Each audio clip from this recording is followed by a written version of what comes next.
Hello, my name is Phoebe Ogawa. I specialize in making Japanese confections called wagashi.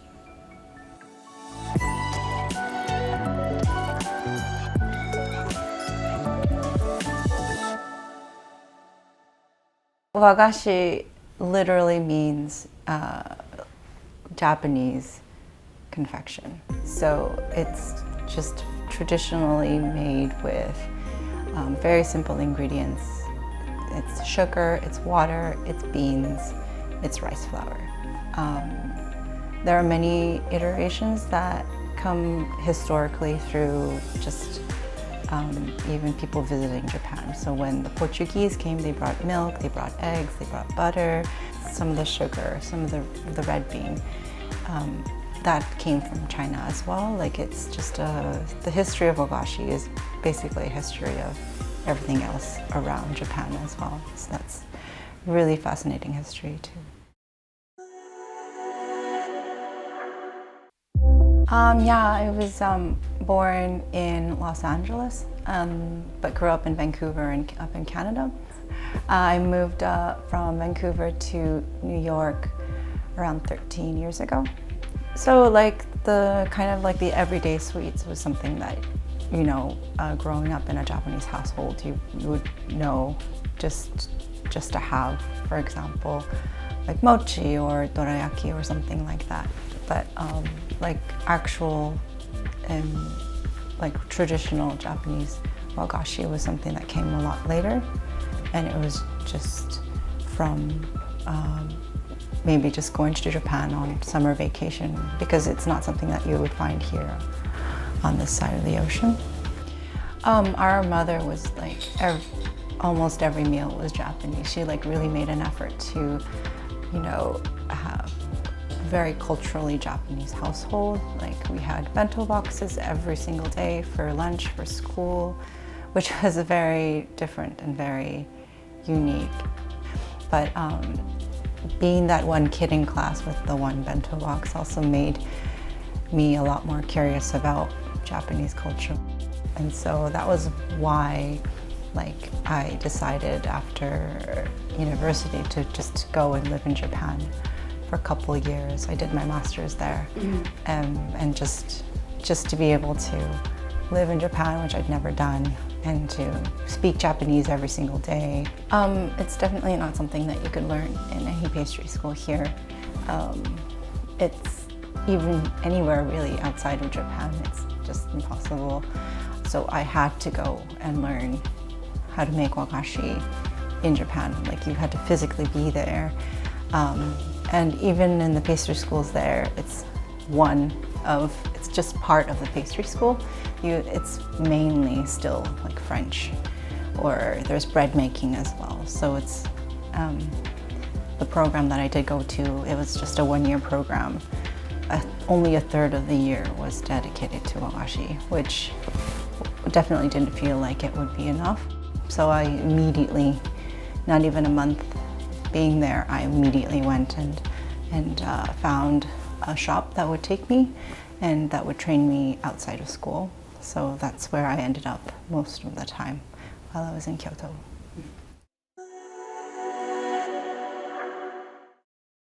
For May, we definitely have like really traditional celebrations in Japan, such as Kodomo no Hi, which is Children's Day, which is celebrated on May the 5th. One of those symbols in Japan that celebrates like longevity in like a familiar lineage is like oak leaves, because the old ones fall only when the new ones come in. So we have a very traditional mochi called kashiwa mochi, which is a mochi that is wrapped in oak leaves, in preserved oak leaves. We also have, like, even now in New York City, we see, you know, green leaves coming back, and just kind of just seeing more greenery. And so, like, new leaves are also some of the symbols that you would find in wagashi as a motif. Irises are really a popular motif as well in wagashi, and wisteria. So those are just some examples that you could find in Mei Wagashi for sure. I mean, even in school, what they make you make every time was just because it was a basic skill was the chrysanthemum, which is it's like a very emblematic of Japan, aside from the cherry blossom, but like it's the symbol for the imperial family. But like, chrysanthemum wagashi, it's a very distinct movement, and so they make you practice that a lot. So I think I kind of enjoy that just because it kind of brings you back to just like basic. It's called the sankakubera, which is the triangle tool. Wagashi, there's not that many fancy tools or equipment involved. Some are really intricate, like the wooden molds to make dried candies, but like to make the actual wagashi, sometimes you would only just use your hands. Honestly, you don't even need any kind of tool. Sometimes it could be as simple as a cloth or the triangle tool or just like a bamboo stick.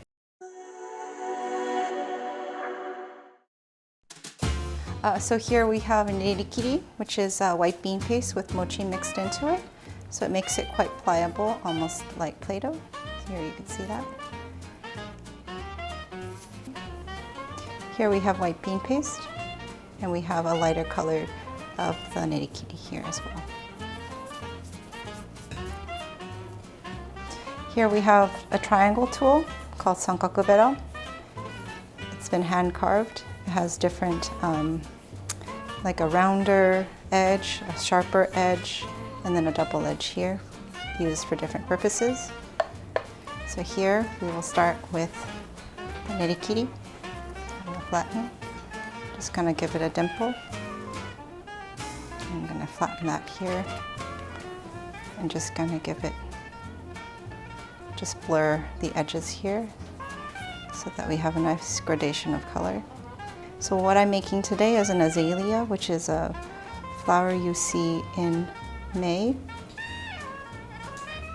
And so azalea flowers have 5 petals, so I'm just going to make 5 indentations. Then I'm going to be using this tool to make my first lines. So I'm just going to mark the middle here, and just where the indentations are, I'm just going to follow.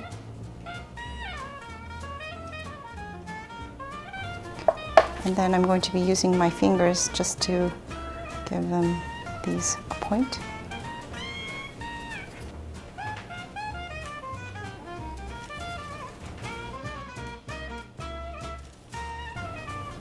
And this is the azalea or tsutsuji.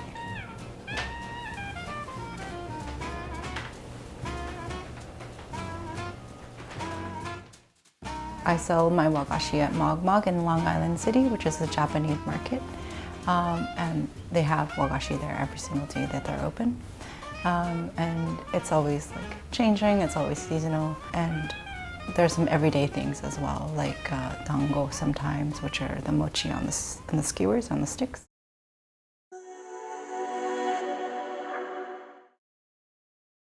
I do have a tendency to be a little bit chaotic, but I always try to kind of, it's like, you know, clean as you go, which is just such a basic kitchen rule.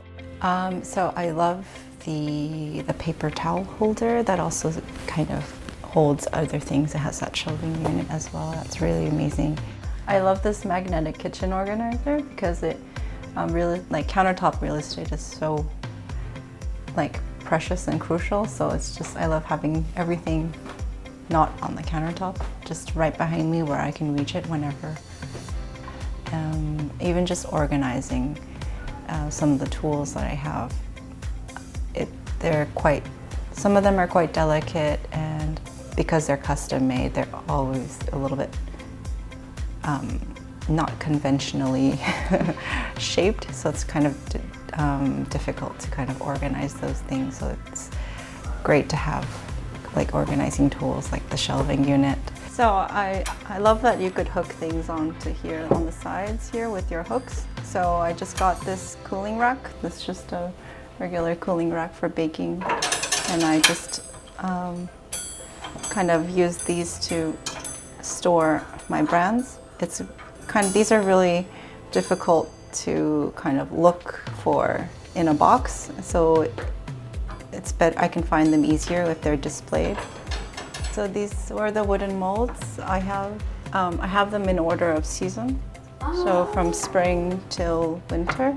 So here, like you can see the plum, which is actually kind of winter, I guess. I guess I have them from January onwards from the year. So I have plum blossoms, which are a January flower, all the way to camellia flowers. So this would be like December.